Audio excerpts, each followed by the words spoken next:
Hello and welcome to Ellen Ruth Soap.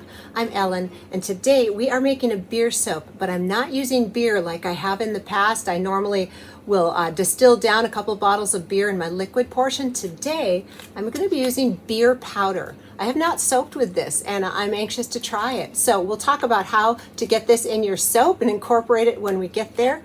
Let's talk about the fragrance today, because beer, I'm thinking of a masculine soap, which by the way, I love. I love masculine scents, those cologne-y sort of manly scents. I'm all in it. But so today's fragrance is one of those for me. I love this fragrance. It's patchouli and sandalwood.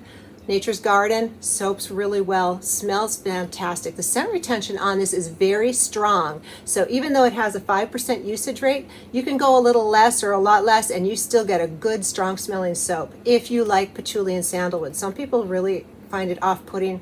I love it. This does discolor to a tan, and that's fine because we're not going to do any swirl today in the body. What I'm going to do is make an aloe vera lye solution, and for the body of the soap, I'm going to put aloe leaf powder in there.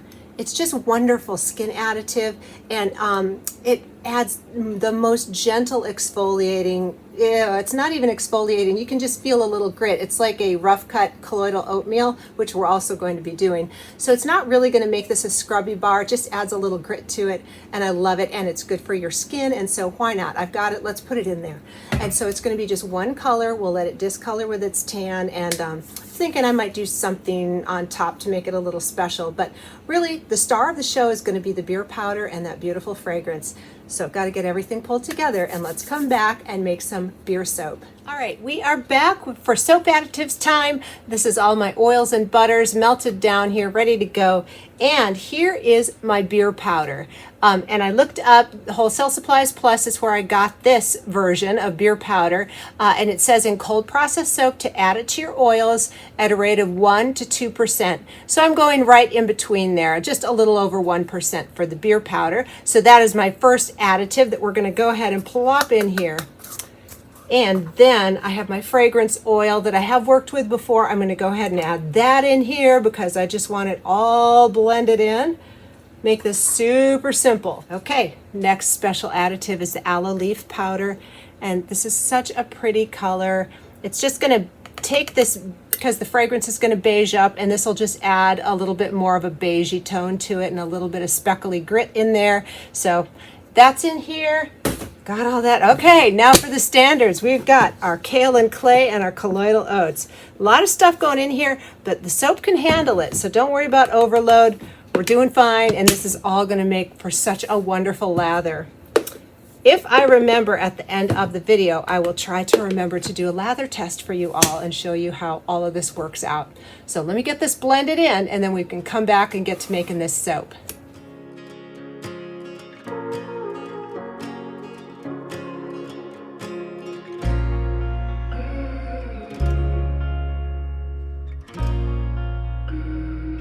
We are back with my aloe vera lye solution, but first I want to talk about the top of this soap. I have a little container and my pre-mixed titanium dioxide here. I'm just going to pour off a little bit of the batter and add a touch of TD so I can do a little swirl on the top. You know, just because this is plain and very simple, I thought it deserved a little special top. So that's what that plan is. So now here's my aloe lye solution that does have cane sugar, tussa silk, and sodium lactate. So I'm also going to need to be extra careful because the beer powder does have maltodextrin and dehydrated beer in it, so that's a sugar. And I put the sugar in here. I'm going to keep an eye on this to make sure we don't have any overheating issues. But I do want it to go through gel phase. So I just am going to check on the soap every couple hours, and I probably won't put a blanket over the mold when it's all in there. So just proceeding with caution for overheating. That's just a note on that. All right, let's get this blended up. It's going to be simple, but it's going to be good.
are back. It's the next day and here it is. It did not overheat. I'm happy to report.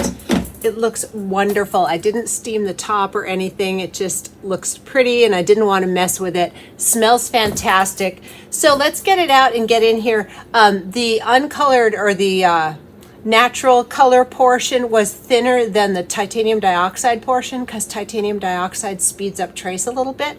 And so some of the white maybe dipped down in. So there's only one way to find out what's going on. Let's get in here and see what we've got.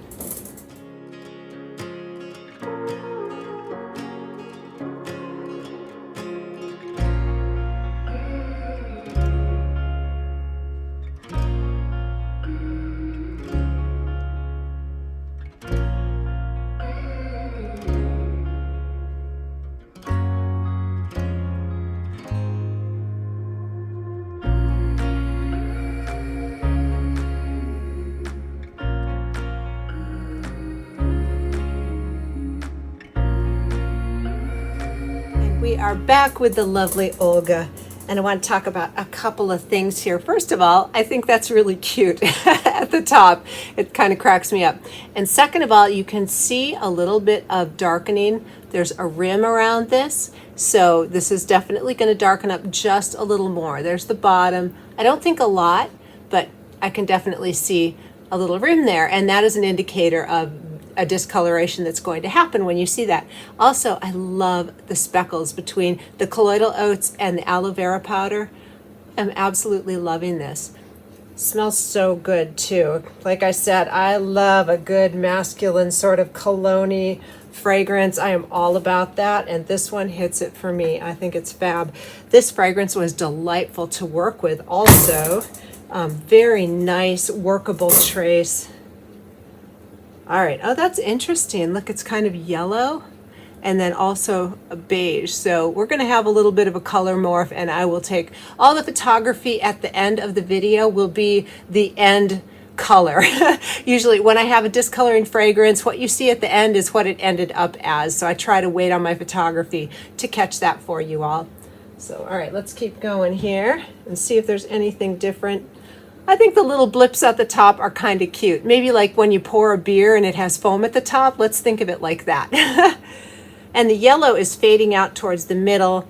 Again, this did heat up. It did go through gel phase. You see that? It's just a little beigeier color. So yeah, we did get gel phase, but it didn't overheat, and I was very glad about that. I did keep coming down and checking on it, and everything was good to go. So there's not a lot to see in these, just simple beauty. And again, if I can remember in a couple of days to come back and film a lather test, I will do that because I'm anxious to try this beer soap. I have never made a soap using the beer powder before, and it was certainly very easy to work with. I mean, just simple as adding it to the oils. So that was a breeze. Let's get on to the next loaf. These are kind of not boring, but you know, there's not a lot going on. So let's get to the next loaf and I'll keep talking about the beer. All right, here is the center loaf. I love the top. That is just pretty and appealing to me. It looks like feathers. So pretty. I think it's technically, if you do it very orderly, it's like a chevron, but this was a messy, sort of a messy version, so it looks more like feathers to me. But anyway, let's talk about beer in your soap. One of the things about using a liquid beer in your lye solution is just the label appeal. You can use like a, you know, oh, Guinness. I've made Guinness beer soap, and Guinness has a label appeal. It has, you know, Oktoberfest, you think Guinness, or whatever your favorite beer is. You can, you know, if you're like a Coors person, or, you know, I'm not that familiar with all the different beers, but there is a lot to choose from, especially like the craft beers and the artisan, you know, small batch beers. There is so much. So the label appeal, you get that. And of course, beer makes a fabulous bar of soap because of the alcohol and the sugars. They make a really good lather. That's why I'm excited to try this beer powder. So with the powder, the difference is it was much easier to use. I didn't have to simmer down my beer and, you know, play around with my lye solution and all that. You just throw the powder in the oils, easy peasy. But I don't get that label appeal of, you know, the bottled beer with the fancy label and stuff. So, you know, there's a give and take to that. Now I will say for beer soaps, some people don't boil down their beers. They will take the beer and add it after they reach a trace and just mix it right in, and it comes out beautifully. So there's more than one way to handle a beer soap. This is just another new method for me, and so far I'm loving it. We are back with our last loaf, but I just want to talk really quickly. I am saving all of my shavings in a bowl here, and I made a double batch of this soap, and so at the end I'm going to take all my shavings and I will show you how I press it into with my mooncake press. Love this thing. So I'm going to make a little soapy flower with the shavings, so we'll do that at the end, probably just music over that. But now let's get into our last loaf of this batch here. Just loving it. And again, this fragrance was so easy to work with. Nature's Garden has, and I'm not sponsored, I purchased this fragrance on my own. I just really think they have some fabulous fragrances. They have great sales going on often. And their descriptions, they usually have an accompanying video of how this the fragrance behaved in soap. They share soap recipes and all kinds of things. So that company, I think, is fabulous, and I do enjoy their products. So just giving a plug for them. And again, this is just my opinion. I'm not sponsored. They didn't pay me to say that or anything. I just think Nature's Garden is 2 thumbs up for me. So this fragrance is one of those where they have a little accompanying video, how it behaves in soap, and the scent notes and their descriptions are just really, really well and detailed. So I'm going to let these sit for a couple of hours, and we'll come back in and do our beveling. Like I said, we're going to save those shavings so that I can make a little soapy flower with them. And I am so glad you joined me today. Thank you for taking the time out of your day to watch video with me. I really appreciate you. And I do read all the comments. I try to reply to as many as I can, but just know that I'm reading all the comments, and I just appreciate you taking the time. And if you haven't hit that subscribe button yet, please hit that so you don't miss anything going on in this soap studio. I hope you have a wonderful day.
We are back. It's been a couple of days, and this is one of those little end slices. I save these and package them up and give them away to friends and family. And so this is going to be my sample lather test bar. Let's do this. Let's give this beer soap a lather test and see how it comes out. And it's got the aloe powder in there and the aloe vera juice, lye solution, and oh my word, the big bubbles. Look at that. Oh, that's nice. So the first lather is a nice foamy, tight lather. Add a little bit of water and we're going to get some big fluffy bubbles. Oh, that's just beautiful. This feels fabulous. I tell you what, if you've never tried a beer soap, I really recommend you give it a try. This lather is just fabulous. I'm so pleased with this. And let me say that aloe vera leaf powder, there is no exfoliating feel at all. This bar has, you know, it's very smooth. It's not like silky smooth, but it's very smooth. It's not exfoliating. So I think it's delightful. So there we go. 2 thumbs up from me. I am loving this beer powder soap.